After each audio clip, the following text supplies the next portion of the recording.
I don't really know what I'm good at. I wish someone told me what to do. What career should I pursue? What should I do with my life? If you've ever thought about these questions once, you've come to the right place. Hi guys. Today I want to share 3 questions to ask yourself when you're struggling to find what type of a person you are. So let's go ahead and explore facts and characteristics about who you are and how to get to them. The first question you must ask is, what type of compliments do I want to receive? First, in order to know this, just write down all the compliments that you can remember to this day that someone has told you. Out of those, you'll be able to see some reoccurring ones that you remember. Then circle or highlight the ones that you would want to hear again and again, that you'd love to hear once more from someone. All compliments are good.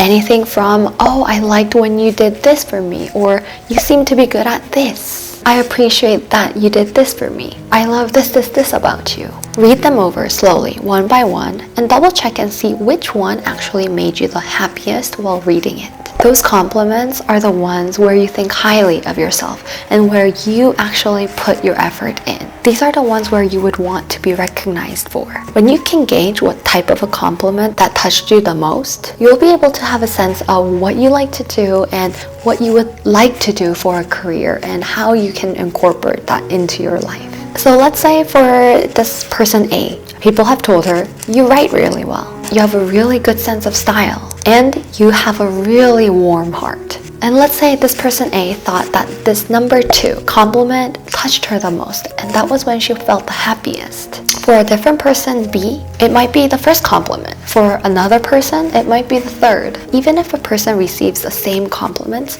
the one that really sticks to their heart can be different and should be different. It all depends where and how he or she wants to be noticed, because that's where he or she has put in the effort in, and that's where the person wants to continue to excel in. So ask yourself what you would like to be admired and praised for, and be truthful. Don't make up compliments. Don't over-compliment yourself. Just see what compliments you'd want to hear again. The next important point is, what do other people actually think of me?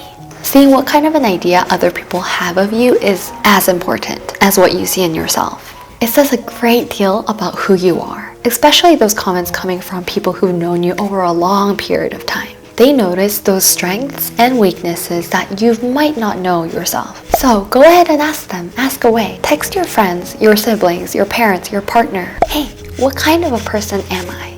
What am I to you? What do you see me as? What are some strengths and some areas that I could improve on? And then it doesn't end there though. You now have to ask yourself on top of that. Utilize that and see, okay, what do I think about this person that other people think of me? Do I agree with their ideas or do I disagree? Those things that I think about myself might align with the idea that other people have of you. Sometimes you might see, ooh, I have these qualities, but no one's mentioned them. Or they might recognize more qualities in you that you haven't seen before. So go ahead and ask your close friends who you are to them and what type of person you are. So on to the third question. The last question is, who is someone that I admire, that I look up to? What is it that you respect about them? Through this question, you're able to see a slight hint of your life's trajectory and what your goals are in becoming who you want to be. Remember, this doesn't have to be a famous person, a celebrity. It can be a friend. It can be an upperclassman, your parents' close friends. It can be your sibling. Think about someone you look up to and what about that person sticks out to you. For me, one person that I really looked up to was my high school teacher who taught me computer science.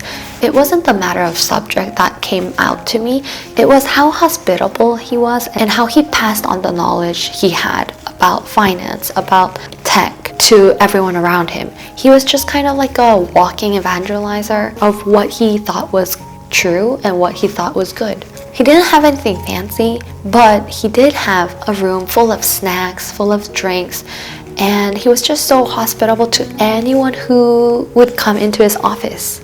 He was always a welcoming person. Plus, he also had a style that no one dared to. He had longer hair, he always had his beard grown out, and his signature outfit was a leather jacket. He had a certain style And he never went against that. And one extra reason why I admired him was back around when I was applying for college, the communal laptop that my family used for 10 years broke down. And so I had nowhere to write my Common App in. And he was able to provide me with a little bit of an ample cash to use towards my own laptop. And I'm ever so grateful.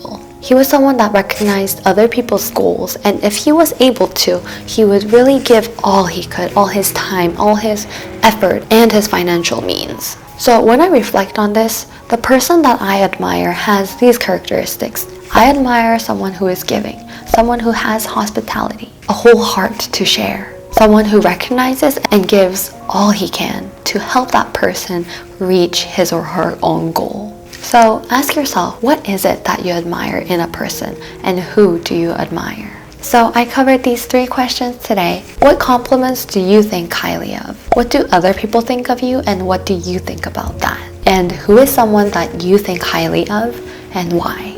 Hopefully these helped you to really track down your inside goals and questions that you had within. Good luck finding that balance in your life. Write down the answers to these 3 questions down in the comments below.